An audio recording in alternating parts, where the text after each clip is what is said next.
Assalamualaikum warahmatullahi wabarakatuh. Saya Iva Hairunisa dan Putri Amelia Ramdhani dari kelas 12 IPA 3 ingin memaparkan sedikit materi pada bab kimia unsur tentang gas mulia sebagai bentuk pengayaan pada mata pelajaran kimia. Gas mulia. Gas mulia adalah unsur-unsur yang terletak pada golongan 8A dalam tabel periodik.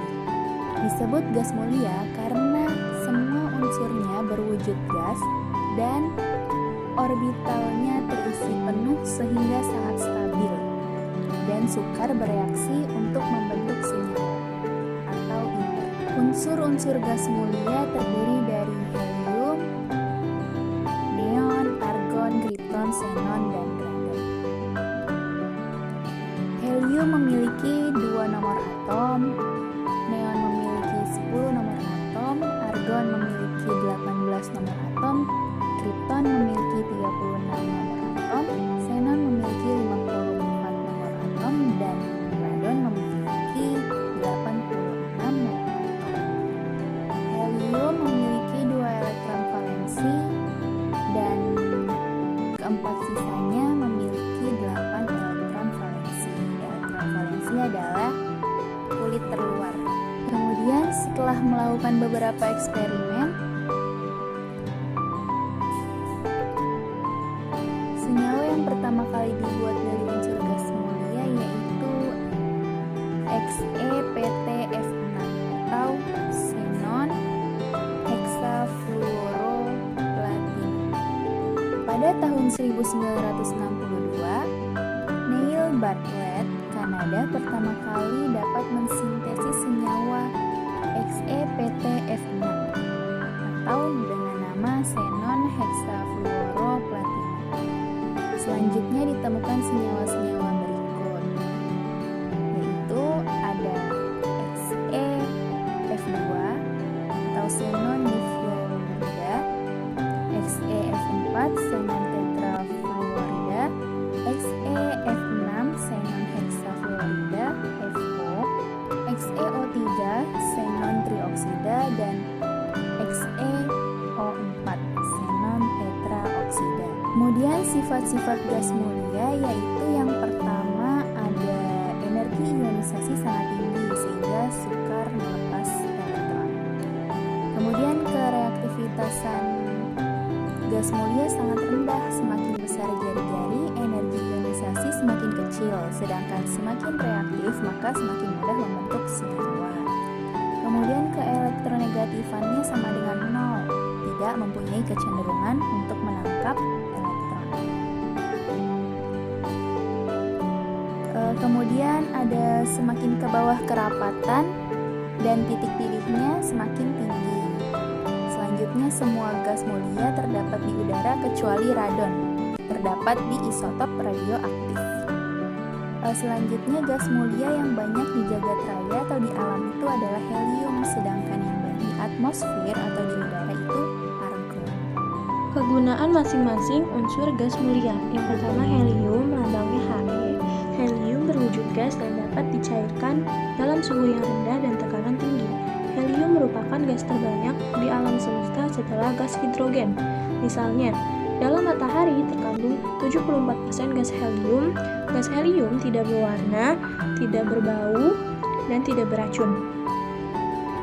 Gas helium berfungsi sebagai pengisi balon udara. Kenapa balon udara bisa terbang? Karena massa helium lebih rendah dibandingkan massa udara di sekitarnya. Dan berfungsi sebagai pengisi bola lampu pijar. Yang kedua, neon, lambangnya Ne. Neon merupakan gas yang tidak berwarna, tetapi dia akan memancarkan warna oranye kemerahan jika diberikan medan listrik yang bertegangan tinggi. Neon berfungsi sebagai cairan pendingin pada reaktor nuklir, sebagai bahan pengisi lampu neon, dan sebagai gas pengisi tabung televisi. Yang ketiga, argon, lambangnya Ar. Gas argon merupakan gas terbanyak ketiga di sekitar atmosfer bumi. Gas argon akan memancarkan warna ungu dalam medan listrik yang bertegangan tinggi. Gas argon berfungsi sebagai pengisi bola lampu listrik atau bohlam. Yang keempat, kripton, lambangnya Kr. Gas kripton merupakan gas paling langka di atmosfer bumi. Gas kripton memancarkan warna putih di dalam medan listrik yang bertegangan tinggi. Kripton digunakan dalam fotografi dengan kecepatan tinggi. Yang kelima, xenon, lambangnya Xe. Gas xenon merupakan gas yang paling reaktif dibandingkan gas mulia lainnya. Gas xenon digunakan sebagai obat bius atau anestetik dalam proses pembedahan. Yang keenam ada radon, lambangnya Rn. Radon satu-satunya unsur gas mulia yang bersifat radioaktif, tidak mudah bereaksi dan tidak berwarna. Radon digunakan dalam radioterapi kanker dan digunakan pada sistem peringatan gempa. Contoh soal 1, tentukan sifat gas mulia berikut dengan semakin bertambahnya nomor atom. Tentukan titik didih, titik leleh, energi ionisasi, ciri-ciri atom, dan keelektronegatifan. Pembahasan soal nomor 1. Yang pertama, titik didih. Titik didih dan titik leleh ini sama dari atas ke bawah semakin besar. Semakin besar titik didih dan titik leleh itu disebabkan gaya van der Waals-nya itu semakin kuat. Jadi, untuk memutuskan ikatan membutuhkan titik didih yang lebih tinggi. Kemudian ada energi. Energi dari atas ke bawah semakin kecil. Kemudian ada jari-jari atom. Tentu saja, dengan bertambahnya nomor atom maka jumlah kulitnya semakin besar. Maka dari atas ke bawah semakin besar. Kemudian ada keelektronegatifan dari gas mulia. Keelektronegatifan dari gas mulia memiliki nilai 0. Artinya gas mulia tidak memiliki kecenderungan menarik atau menangkap elektron. Jadi keelektronegatifannya 0. Mengapa? Karena tidak memiliki kecenderungan untuk menarik elektron atau menangkap elektron. Sedangkan energi ionisasinya nilainya tinggi. Kenapa? Jadi karena energi ionisasinya itu untuk melepaskan elektron, jadi nilai ionisasinya tinggi.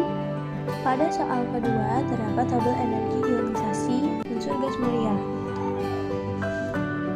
Unsurnya yaitu PQRST dan di tabel sudah diketahui berapa energi ionisasinya. Yang ditanyakan, kita menggurihkan unsur gas mulia menurut kenaikan nomor atomnya.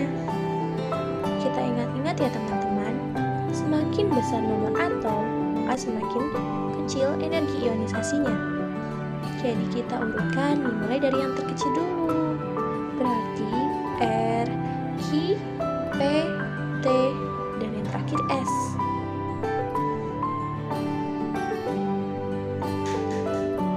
Dan ini adalah urutan energi ionisasinya.